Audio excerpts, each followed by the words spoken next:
অ্যাম্বুলেন্সের ভিতরে নিথর হয়ে পড়ে আছেন মাত্র ২৩ বছরের যুবক মোহাম্মদ শুভ। তার পাশে চিৎকার করে হাউমাউ করে কান্না করতেছেন নববধূ স্ত্রী। বারবার আর্তনাদ করে ডাকছেন, শুভ, শুভ জান পাখি উঠো, আমি তোমাকে ডাকতেছি, তুমি আমার ডাকে কেন সাড়া দাও না, উঠো জান পাখি। সম্মানিত দর্শক, স্ত্রী ডাকে আর সাড়া দিবে না এই শুভ, কারণ ভয়াবহ এক সড়ক দুর্ঘটনায় চিরবিদায় নিয়েছেন তিনি। যেই শুভ শখ করে বিয়ে করেছিলেন প্রিয় মানুষটিকে, কিন্তু আজ সেই প্রিয় মানুষটি হয়ে গেল বিধবা।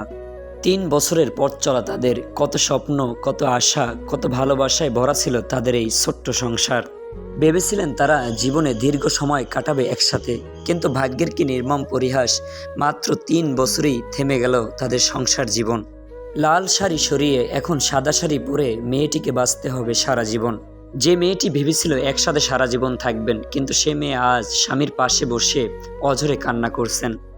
এই হৃদয় বিদারক ঘটনাটি ঘটে ফরিদপুর উপজেলার শিবরামপুর এলাকায়, ঢাকা খুলনা মহাসড়কে বসে মামুন ইন্ডাস্ট্রির সামনে সোমবার সন্ধ্যায়।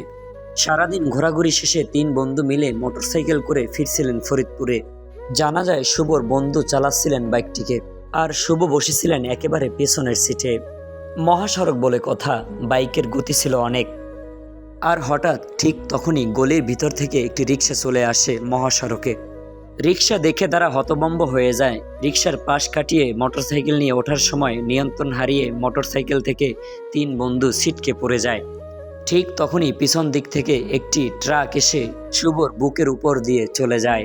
মুহূর্তের ভিতরেই শুভ নিথর হয়ে যায়, প্রাণ পাখি উড়ে যায় তার ভিতর থেকে। তিনি এখন লাশে পরিণত হয়ে গিয়েছেন। স্ত্রীর কান্নার আহাজারি মানুষ দেখে দিশেহারা হয়ে গিয়েছে।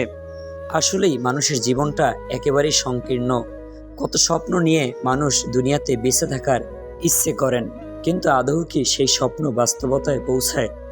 এই যে ঘটনাটি দেখে আজকে আপনার আমার শিক্ষা গ্রহণ করা উচিত, কারণ মানুষের হায়াত মৌলাত আল্লাহ পাকের হাতে। কার কখন মৃত্যু হয় কেউ জানে না। তবে দুনিয়াতে হায়াত থাকতে আপনাকে আমাকে ইসলামিকভাবে জীবনযাপন করা উচিত, কারণ এই দুনিয়ার রং তামাশা কোনো কিছুই আপনার আমার কবরে যাবে না। শুধু আপনার আমার আমল নামা আপনার আমার সাথে যাবে। দোয়া করি আল্লাহ পাক যেন এই ভাইটিকে জান্নাতুল ফেরদাউসের উচ্চ মাকাম দান করেন।